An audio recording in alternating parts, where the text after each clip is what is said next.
ఇవాళ డెవలప్మెంట్ చేయకపోతే medical college కొంత ఇంతమంది జనం వచ్చి ఇక్కడ వెయిట్ చేయరు.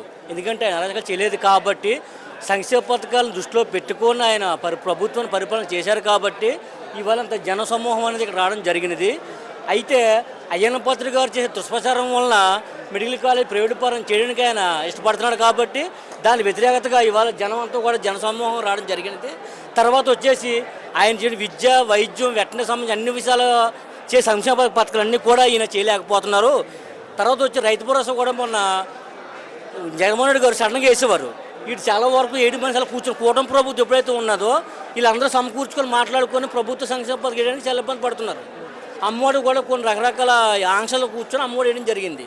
అదే జగన్మోహన్ రెడ్డి గారు రేషన్ కార్డు ప్రతి ఒక్క వ్యక్తికి కూడా జగన్మోహన్ రెడ్డి గారు సంక్షేమ పథకాలు అనేది అర్హుడైతే చాలు, ఆయన ఎక్కడున్నా సరే ఆయన అర్హుడైతే చాలు పథకాలు ప్రవేశపెడతాము అన్న విధానంతో ఆయన ముందుకు సాగారు.